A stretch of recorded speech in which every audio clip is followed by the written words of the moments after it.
மாணவர்களே வணக்கம். மேல்நிலை 2ஆம் ஆண்டு வரலாறு பாடத்தில் அலகு 6 தேசியவாத அரசியலில் வகுப்புவாதம் என்ற தலைப்பை பார்க்க இருக்கிறோம்.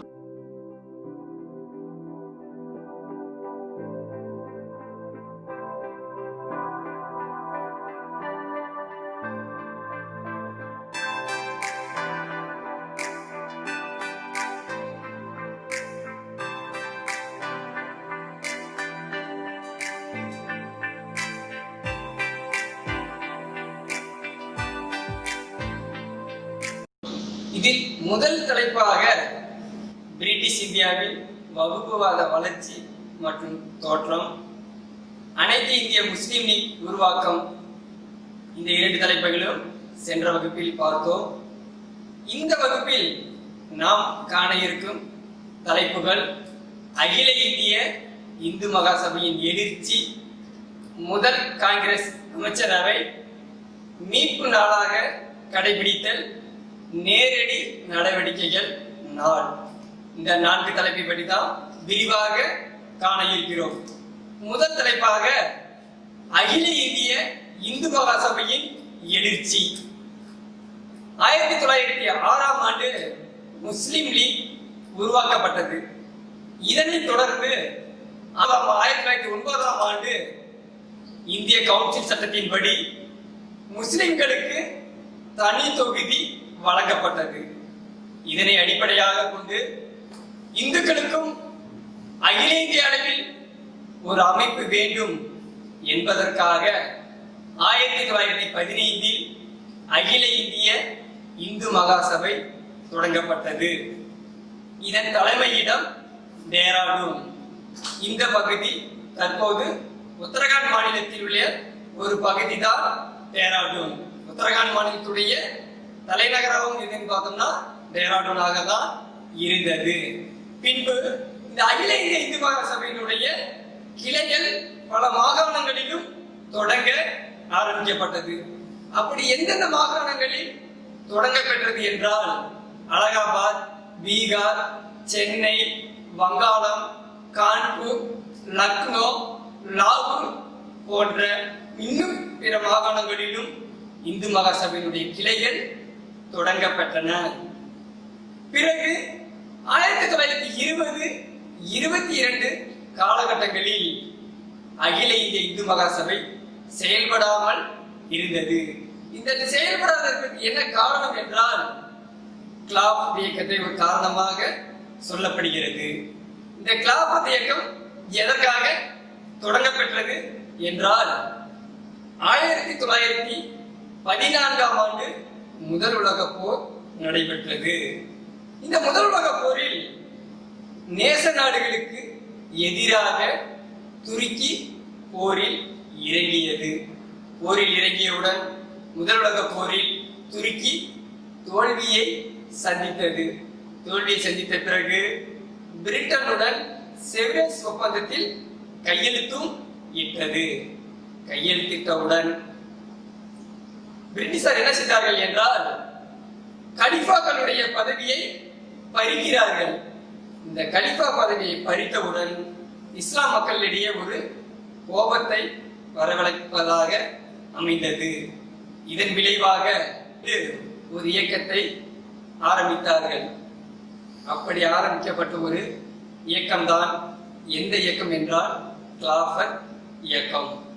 இந்த கிலாபத் இயக்கத்தை தொடங்கியவர்கள் யார் என்றால் அலி சகோதரர்கள் என அழைக்கக்கூடிய மௌலானா முகமது அலியும் மௌலானா சவுகத் அலியும், இவர்கள் இருவரும் இணைந்துதான் கிலாபத் இயக்கத்தை தொடங்கினார்கள். பிறகு இந்த கிலாபத் இயக்கம் காந்தியால் தொடங்க பெற்ற ஒத்துழையாமை இயக்கத்துடன் இணைக்கப்பட்டது. இணைந்து ஒத்துழையாமை இயக்கத்தை கிலாபத் இயக்கத்தை சேர்ந்தவர்களும் காந்தியடிகளுக்கு ஒத்துழைப்பும் கொடுத்தார்கள். இந்த காலகட்டத்தில் தான் இந்த அகில இந்திய இந்து மகாசபை செயல்படாமல் இருந்ததுக்கு ஒரு முக்கிய காரணமாகவும். அடுத்து இதனைத் தொடர்ந்து மலர்பார் கிளர்ச்சி என்ற ஒரு கிளர்ச்சி நடைபெற்றது. இந்த மலர்பார் கிளர்ச்சி எந்த ஆண்டு நடைபெற்றது என்றால் 21ஆம் ஆண்டுதான் மலர்பார் கிளர்ச்சி நடைபெற்றது. இந்த கிளர்ச்சியை ஏற்படுத்தியவர்கள் யார் என்றால் முஸ்லிம் இனத்தைச் சேர்ந்தவர்கள் தான் மலர்பார் கிளர்ச்சியை ஏற்படுத்துகிறார்கள். அதற்கு என்ன காரணம் என்றால் அவர்கள் இந்துக்களை இஸ்லாமியர்களுக்கிடையே பிடிக்காத ஒரு சூழ்நிலையும் ஏற்பட்டது. அதன் விளைவாக மலபார் கிளர்ச்சி ஏற்படுத்தப்பட்டது. இந்த கிளர்ச்சியை விவசாய கிளர்ச்சி என்றும் அழைக்கப்பட்டது. இந்த மலபார் கிளர்ச்சியுடைய முக்கிய நோக்கங்கள் என்ன அப்படி என்று பார்த்தால், முதல் நோக்கமாக ஆங்கிலேய ஆட்சியை எதிர்ப்பது, இரண்டாவதாக இந்து நிலப்பரப்புகளை எதிர்ப்பது. இதுதான் இவர்களுடைய முக்கிய நோக்கமாக இருந்தது. இதன் விளைவாக இந்துக்களுக்கும் முஸ்லிம்களுக்கும் இடையே அடிக்கடி மோதல்கள் தோன்றவும் ஆரம்பித்தன. மோதல்கள் தோன்றியவுடன் இதனை காந்தியடிகள் மிக வன்மையாக கண்டித்தார். வன்மையாக கண்டித்தது மட்டுமல்லாமல் முஸ்லிம் தலைவர்கள் பொது மன்னிப்பு கேட்க வேண்டும் என்று காந்தியடிகள் கோரிக்கைகளையும் முன்வைக்கப்பட்டது. அடுத்த தலைப்பாக ஐக்கிய மாகாணத்தில் வகுப்புவாதம். 1922ஆம் ஆண்டு ஒத்துழையாமை இயக்கம் நிறுத்தப்பட்டது. இந்த ஒத்துழையாமை இயக்கம் நிறுத்துவதற்கு மிக முக்கிய காரணம் என்ன எதுவென்றால் சௌரி சௌரா நிகழ்ச்சியை சொல்லப்படுகிறது. நம்ம ஏற்கனவே முன்றைய வகுப்பெல்லாம் பார்த்திருப்போம். சௌரி சௌரா நிகழ்ச்சினா என்ன என்பதை முன் வகுப்பிலே நாம் பார்த்திருப்போம். இதனைத் தொடர்ந்து 1924ஆம் ஆண்டு கலீஃபா பதவி ஒழிக்கப்பட்டது. இந்த இரண்டு விளைவுகளின் காரணமாக காங்கிரசுக்கும் முஸ்லிம் லீக்குக்குமான இடையே இருந்த ஒப்பந்தங்கள் சிதைய ஆரம்பித்தது. சிதைந்தது மட்டும் இல்லாமல் இவர்களுடைய வேற்றுமைகளும் தோன்றவும் ஆரம்பித்தது. இதனால் 1919ஆம் ஆண்டு இந்திய கவுன்சில் சட்டத்தின்படி உருவாக்கப்பட்ட சுயாட்சி நிறுவனங்களில் தங்கள் அரசியல் கோரிக்கைகளுக்காக இந்துக்களும் முஸ்லிம்களும் போட்டியிட ஆரம்பித்தனர். அப்படி போட்டியிட்டதனால் வகுப்புவாத வன்முறைகள் பெருகவும் ஆரம்பித்தது. இதன் பிறகு 1923ஆம் ஆண்டு வாரணாசியில் இந்து மகாசபையின் 6வது மாநாடு நடைபெற்றது. இந்த மாநாட்டில் 968 பிரதிநிதிகள் கலந்து கொண்டனர். அதிலும் குறிப்பாக எந்த மாகாணத்தை அதிகமாக சேர்ந்தவர்கள் என்றால் ஐக்கிய மாகாணத்தை சேர்ந்தவர்கள் தான் அதிக எண்ணிக்கையில் இருந்தனர். அவர்களில் 56.7 விழுக்காட்டினர் ஐக்கிய மாகாணத்தை சேர்ந்தவர்களாக தான் இருந்தனர். பிறகு 1923ஆம் ஆண்டு அலகாபாத்தில் நகரசபை தேர்தல் நடைபெற்றது. இந்த தேர்தலில் மோதிலால் நேரு குழுவினரும் மதன் மோகன் குழுவினருக்கும் இடையே போட்டி நிலவியது. இந்த போட்டியில் யார் வெற்றி பெறுகிறார்கள் என்றால் மோதிலால் நேரு குழுவினர் வெற்றி பெறுகிறார்கள். மதன் மோகன் மாளவியா குடும்பத்தினர் தோல்வியை சந்திக்கிறார்கள். இதனால் வெறுப்படைந்த மதன் மோகன் மாளவியா என்ன செய்ய ஆரம்பித்தார்கள் என்றால் அவர்கள் குடும்பத்தினர் இந்துக்களை தூண்டிவிட ஆரம்பித்தனர். இச்செயல் முஸ்லிம்கள் மீது ஒரு எதிர்வினையை ஆற்றியது. அடுத்த தலைப்பாக இந்து மகா சபை. இந்த இந்து மகா சபை எதற்காக தொடங்கப்பட்டது என்றால் வகுப்புவாதம் பஞ்சாபில் ஒரு வலுவான இயக்கமாக தோன்றிக் கொண்டு இருந்தது. இதற்கிடையில் 1924ஆம் ஆண்டு பஞ்சாப் மாகாணத்தை இந்து முஸ்லிம் மாகாணங்களாக பிரிக்கப்பட வேண்டும் என்று லாலா லஜபதி ராய் வெளிப்படையாகவே அறிவித்தார். அந்த அறிவித்த போதுதான் அந்த இதில் சில முழக்கங்களையும் முன்வைக்கிறார்கள். அப்படி எந்த மாதிரியான முழக்கங்கள் முன்வைக்கப்பட்டது என்றால் அகண்ட இந்துஸ்தான் என்ற முழக்கம் முன்வைக்கப்பட்டது. அது எதற்காக முன்வைக்கப்பட்டது என்றால் முஸ்லிம் லீக்குக்கு தனி தொகுதி வழங்கப்பட்டது. அதற்கு எதிராக தான் இந்த அகண்ட இந்துஸ்தான்ங்கிற முழக்கம் முன்வைக்கப்பட்டது.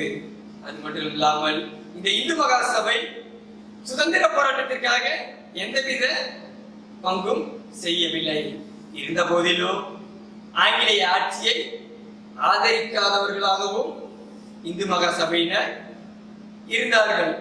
இருந்தாலும் காந்தியடிகள் இவர்களை எல்லாம் ஒன்றிணைக்கும் நோக்கில் பல ஒற்றுமை மாநாடுகளையும் கூட்டினார். அந்த ஒற்றுமை மாநாடுகளில் இவர்கள் கலந்து கொள்ளவும் இல்லை. காந்தியடிகள் மேற்கொண்ட அனைத்து முயற்சிகளுமே தோல்வியை நோக்கியே சென்றது. அடுத்த தலைப்பாக முஸ்லிம்களின் டெல்லி மாநாடும் அவர்களின் புதிய கருத்துக்களும். 1927ஆம் ஆண்டு டெல்லியில் முஸ்லிம் மாநாடு நடைபெற்றது. இந்த மாநாட்டில் 4 விதமான கோரிக்கைகளை முஸ்லிம்கள் முன்வைத்தனர். இந்த 4 வித கோரிக்கைகளையும் ஏற்றுக்கொண்டால் முஸ்லிம்களுடைய தனி தொகுதி கோரிக்கை கைவிடப்படும் என்று முஸ்லிம் அமைப்பினர் வெளிப்படையாகவே அறிவித்தனர். அந்த 4 விதமான கோரிக்கைகள் என்ன என்று இப்போது பார்ப்போம். அதில் முதல் கோரிக்கையாக பம்பாயில் இருந்து சிந்து பகுதியை தனியாக பிரிப்பது. இரண்டாவதாக பலுசிஸ்தானுடைய எல்லைகளை சீர்திருத்துவது. மூன்றாவது பாயிண்டாக பஞ்சாபிலும் வங்காளத்திலும் மக்கள் தொகை அடிப்படையில் பிரதிநிதித்துவம் வழங்கப்பட வேண்டும். நான்காவதாக மத்திய சட்டமன்றத்தில் முஸ்லிம்களுக்கு 33% இடஒதுக்கீடு வழங்க வேண்டும் என்று டெல்லி மாநாட்டில் முடிவு செய்யப்பட்டது. முடிவு செய்யப்பட்ட பிறகு இந்த புதிய கருத்துக்களை காங்கிரசார் ஏற்றுக்கொள்ள வேண்டும் என்று மோதிலால் நேருவும் ஸ்ரீனிவாசனும் காங்கிரஸை வற்புறுத்தினர். ஆனால் இதனை இந்திய தேசிய காங்கிரஸ் ஏற்க மறுத்துவிட்டது. எதனால் ஏற்க மறுத்துவிட்டது என்றால், அப்போதைய காலகட்டங்களில் இந்தியாவில் வகுப்புவாதம் வளர்ச்சி அடைந்து கொண்டிருந்தது. இதனை தடுக்கும் நோக்கமாக தான் அந்த புதிய கருத்துக்களை காங்கிரஸ் ஏற்றுக்கொள்ள மறுத்தது. மறுத்த பிறகு இங்கிலாந்தில் இருந்து வந்த அரச பிரதிநிதிகள் இந்த பிரச்சனையை எவ்வாறு கருதினார்கள் என்றால், இந்து முஸ்லிம் பிரச்சனை மனிதர்களின் கைகளை தாண்டி சென்று விட்டதாக அரச பிரதிநிதிகள் கருதினார்கள். இந்த அரச பிரதிநிதிகளின் கருத்துப்படி இந்தியாவில் உள்ள அனைவரும் இந்துக்களாக மட்டுமே வாழ வேண்டும் என்று இந்துக்கள் நினைத்தால் அவர்கள் கனவு உலகில் வாழ்கிறார்கள் என்று பொருள். இந்த நாட்டை உருவாக்கிய இந்துக்கள், சீக்கியர்கள், முகமதியர்கள், பாரசீகர்கள், கிறிஸ்துவர்கள் ஆகிய அனைவரும் இந்நாட்டின் சக மனிதர்களே. ஆகையால் இவர்கள் அனைவரும் ஒற்றுமை உணர்வோடு இருக்க வேண்டும் என்று அரச பிரதிநிதியுடைய கருத்தாகவும் இருந்தது. இதற்கிடையில் இந்துக்களும் முஸ்லிம்களிடையே பல மோதல்களும் தோன்ற ஆரம்பித்தன. இந்த இரு பிரிவினரையும் ஒன்றிணைக்கும் முயற்சியில் முகமது அலி ஜின்னா பல முயற்சிகளை எல்லாம் மேற்கொண்டார். ஆனால் அவர் மேற்கொண்ட முயற்சிகள் அனைத்தையும் தோல்வியை நோக்கியே போனது. இதனால் ஜின்னாவுக்கு ஒரு பட்டம் வழங்கப்பட்டது. அது என்ன பட்டம் வழங்கப்பட்டது என்றால், ஜின்னா இந்து முஸ்லிம் ஒற்றுமையின் தூதுவர் என சரோஜினியால் புகழாரம் சூட்ட பெற்றார். பின்னர் ஜின்னா தான் கைவிட்டப்பட்டதாக கருதி இந்தியாவை விட்டு வெளியேறுகிறார். வெளியேறிய பிறகு மறுபடியும் இந்தியாவுக்குள் நுழையும் போது அவர் ஒரு முதல் தர வகுப்புவாதியாக இந்தியாவுக்குள் நுழைய ஆரம்பித்தார். அடுத்த தலைப்பாக வகுப்புவாத தீர்வும் அதன் பின் விளைவுகளும். 1931ஆம் ஆண்டு 2வது வட்டமேஜை மாநாடு நடைபெற்றது. இந்த 2வது வட்டமேஜை மாநாட்டிற்கு உறுப்பினர்கள் எவ்வாறு தேர்வு செய்யப்பட்டார்கள் என்றால் பிரதிநிதித்துவ அடிப்படையில் தான் உறுப்பினர்கள் தேர்வு செய்யப்பட்டனர். இந்த தேர்வினால் இரண்டாவது வட்டமேஜை மாநாடு தோல்வியில் முடிந்தது. பிறகு உடனே இங்கிலாந்துடைய பிரதமராக இருந்த ராம்சே மெக்டொனால்ட் என்பவர் ஒரு புதிய அறிவிப்பினை அறிவித்தார். அவர் எந்த அறிவித்தார் என்றால் வகுப்புவாத தீர்வினை அறிவித்தார். அந்த வகுப்புவாத தீர்வினை இந்திய அரசியல் சூழலை மேலும் சீர்குலைப்பதாகவே அமைந்தது. இதனால் இந்துக்களுக்கும் இஸ்லாமியர்களிடையே ஒரு வேற்றுமை உணர்வு காணப்பட்டது. பிறகு 1925ஆம் ஆண்டு RSS இயக்கம் உருவாக்கப்பட்டது. அதனைத் தொடர்ந்து அதனுடைய உறுப்பினர்கள் எண்ணிக்கையும் நாளடைவில் விரிவடையவும் ஆரம்பித்தது. 1925 காலகட்டங்களில் RSS உறுப்பினர்கள் கிட்டத்தட்ட 1 லட்சம் உறுப்பினர்களை கடந்தவர்களாக இருந்தார்கள். அப்பொழுதுதான் V.T. சவார்கர் என்பவர் சில கோட்பாடுகளை முன்வைக்கிறார். அவர் எந்த மாதிரியான கோட்பாடுகளை முன்வைத்தார் என்றால், இந்துஸ்தானில் உள்ள இந்துக்கள் அல்லாத மக்கள் இந்துக்களுடைய பண்பாட்டினையும் மொழியினையும் ஏற்றுக்கொள்ள வேண்டும்.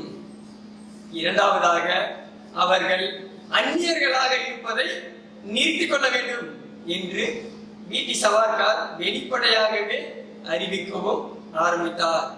இதனால் 1934ஆம் ஆண்டு முதல் காங்கிரஸ் உறுப்பினர்கள் இந்து மகா சபையிலேயோ RSS இயக்கத்திலோ இணைவதை தடை செய்தது.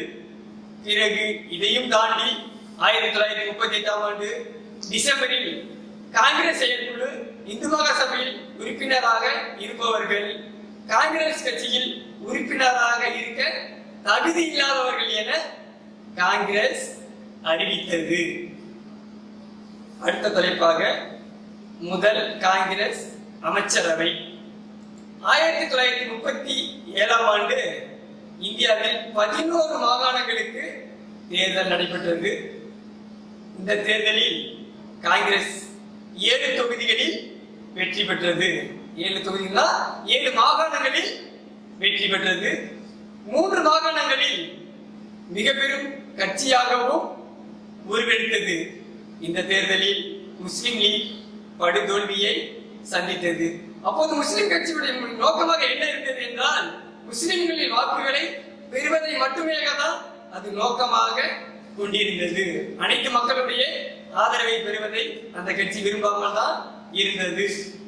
இதனால் முஸ்லிம் லீக் தோல்வியை சந்தித்தது.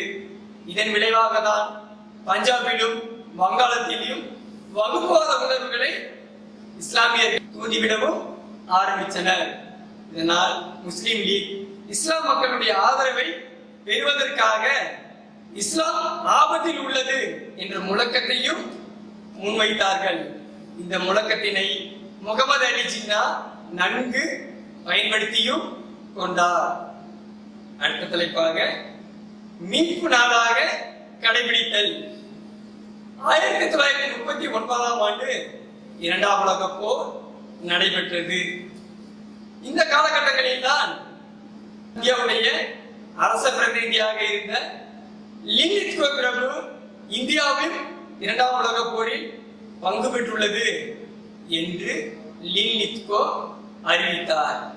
இந்த செயல் காங்கிரசாரை வெறுப்படைய செய்தது. ஏன் காங்கிரசார்கள் இதை எதிர்த்தார்கள் என்றால், காங்கிரசாரை ஆலோசிக்காமலேயே லின்லித்கோ பிரபு இந்த அறிவிப்பினை அறிவித்தார். இந்த அறிவிப்பினால் காங்கிரசார்கள் எதிர்ப்பு தெரிவிக்க ஆரம்பித்தனர். எதிர்ப்பு எப்படி தெரிவித்தார்கள் என்றால், இந்தியாவில் உள்ள மாகாணங்களைச் சேர்ந்த காங்கிரஸ் அமைச்சர்கள் அனைவரும் ராஜினாமா செய்ய வேண்டும் என்று அறிவித்தனர். ராஜினாமா என்றால் அவர்கள் 7 மாகாணங்களை கைப்பற்றி 7 மாகாணங்களிலும் ஆட்சி அமைத்திருக்கிறார்கள். அந்த 7 மாகாணங்களிலும் ராஜினாமா செய்ய வேண்டும் என்று காங்கிரசார் முடிவு செய்தனர். அந்த முடிவு செய்த நாளைதான் முஸ்லிம் லீக் மீட்பு நாளாக கொண்டாடியது. அந்த நாள் 1939 டிசம்பர் 22ஆம் நாளை தான் முஸ்லிம் லீக் மீட்பு நாளாக கொண்டாடியது. பிறகு முஸ்லிம் லீக் சில கோரிக்கைகளை முன்வைக்க ஆரம்பித்தார்கள். 1940 மார்ச் 26ஆம் நாள் முஸ்லிம் லீக் தனிநாடு என்னும் கோரிக்கையை முன்வைக்க ஆரம்பித்தது. இந்த தனிநாடு கோரிக்கை 1940களில் வந்தது அல்ல. இது 10 ஆண்டுகளுக்கு முன்பாக 1930ஆம் ஆண்டு முகமது இக்பால் என்பவர் இந்தியாவில் உள்ள வடமேற்கு மாகாணங்கள் அனைத்தும் முஸ்லிம் அரசைதான் விரும்புகிறது என்று முகமது இக்பால் அறிவித்தார். இது மட்டுமில்லாமல் முஸ்லிம் லீக்குடைய அடிப்படை கோரிக்கையாகவே எது இருந்தது என்றால் இருநாட்டு கொள்கை. இருநாட்டு கொள்கை என்றால் முஸ்லிம்கள் அதிகமாக இருக்கக்கூடிய பகுதிகளை பாகிஸ்தானாக பிரிக்க வேண்டும், இந்துக்கள் அதிகமாக இருக்கக்கூடிய இந்தியாவாக பிரிக்கப்பட வேண்டும் என்பதுதான் இந்த இருநாட்டு கொள்கையாக இருந்தது. அது மட்டும் இல்லாமல் மறுபடி 1940 மார்ச் 23ஆம் நாள் இன்னும் சில கருத்துக்களை முகமது அலி ஜின்னா முன்வைக்க ஆரம்பித்தார். அது எந்த மாதிரியான கருத்துக்களை முன்வைத்தார் என்றால், முஸ்லிம்கள் பெரும்பான்மையாக இருக்கக்கூடிய பகுதிகளை சுதந்திர தனி மாநிலமாக அறிவிக்கப்பட வேண்டும். அடுத்து பிரிட்டிஷார் இந்தியாவை விட்டு செல்லும் முன் இந்திய யூனியன், பாகிஸ்தான் யூனியன் என இரண்டாக பிரிக்கப்பட வேண்டும் என்று ஜின்னா கோரிக்கைகளாகவும் முன்வைக்க ஆரம்பித்தார். அடுத்த தலைப்பாக நேரடி நடவடிக்கை நாள். இந்த நேரடி நடவடிக்கை நாள் எந்த நாள் கடைபிடிக்கப்பட்டது என்றால் 1946 ஆகஸ்ட் 14. 1942ஆம் ஆண்டு வெள்ளையனே வெளியேறு இயக்கம் நடைபெற்றது. இதனை காந்தியடிகள் தொடங்கினார். இது எதற்காக தொடங்கப்பட்டது என்றால், இதற்கு முன்னாடி காந்தியடிகள் அகிம்சையான முறையிலேயே சுதந்திரத்தை பெற வேண்டும் என்று போராடி கொண்டிருந்தார். கோபமடைந்த காந்தி மறுபடி அகிம்சை முறையில் போராடினால் இந்தியாவுக்கு சுதந்திரம் பெறுவது சிரமம் என்று இந்த வெள்ளையனே வெளியேறு இயக்கத்தில் ஒரு முழக்கத்தை முன்வைத்தார். அந்த முழக்கம்தான் செய் அல்லது செத்துமடி என்ற கோரிக்கையை இந்த போராட்டத்தின் வாயிலாக அறிவித்தார். பிறகு இந்த வெள்ளையனே வெளியேறு இயக்கத்தை முஸ்லிம் லீக் வெளிப்படையாகவே புறக்கணித்தது. புறக்கணித்தது மட்டும் இல்லாமல், நாங்கள் இந்த வெள்ளையனே வெளியேறு இயக்கத்தில் பங்கு பெற மாட்டோம் என்பதையும் அறிவித்தது. பிறகு 1946 அரசியல் நிர்ணய சபைக்கான தேர்தல் நடைபெற்றது. இந்த தேர்தலில் முஸ்லிம் லீக் 30 தொகுதிகளில் வெற்றி பெற்றது. காங்கிரஸ் பொது தொகுதிகள் அனைத்திலும் வெற்றி பெற்றது. இதனால் காங்கிரஸ் சற்று பலவீனம் அடைய ஆரம்பித்தது. இதற்கு முன்பெல்லாம் காங்கிரசாரை அதிக தொகுதிகளில் வெற்றி பெற்றுக் கொண்டிருந்தனர். ஆனால் இந்த இடைப்பட்ட காலகட்டங்களில் முஸ்லிம்கள் வளர்ச்சியினால் காங்கிரஸ் கட்சி சற்று பின்னடைவை சந்தித்தது. இதன் விளைவாக தான் 1946ஆம் ஆண்டு பெட்டி லாரன்ஸ் தலைமையில் 3 பேர் கொண்ட அமைச்சரவை தூதுக்குழு இந்தியா வந்தது.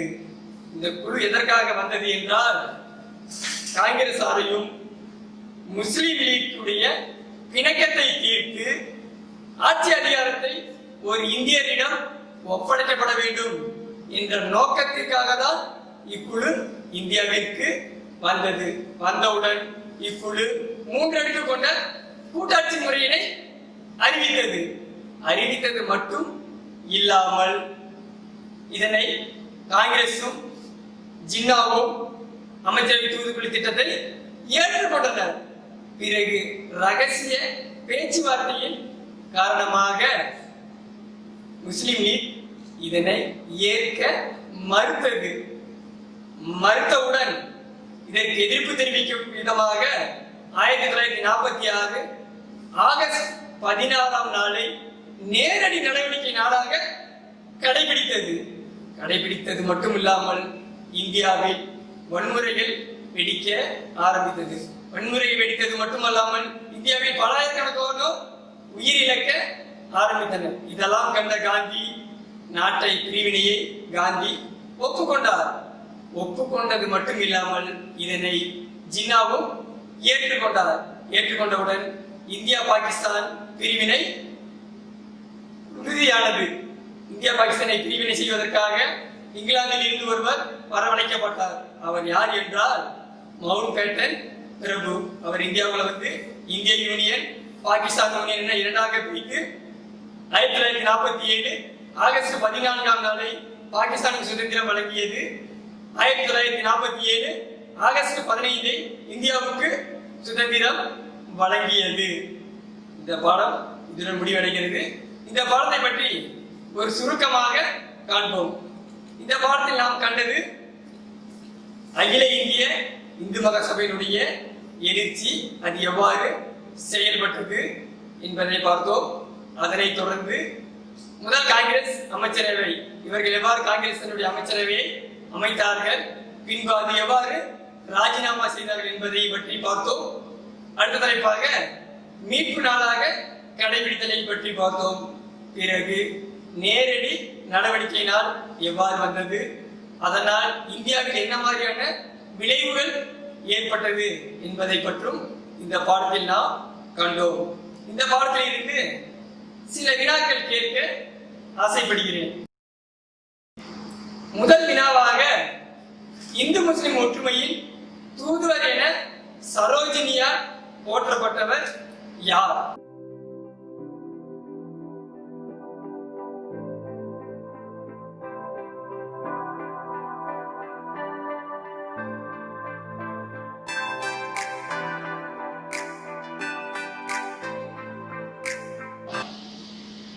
விடை முகமது அலி ஜின்னா.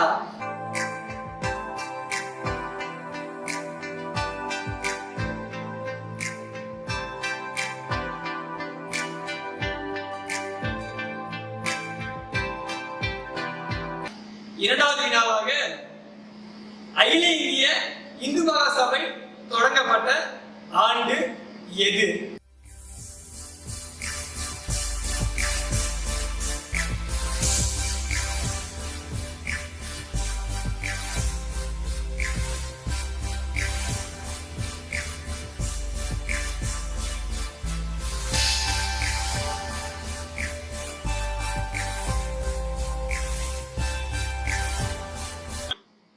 விடை 1905.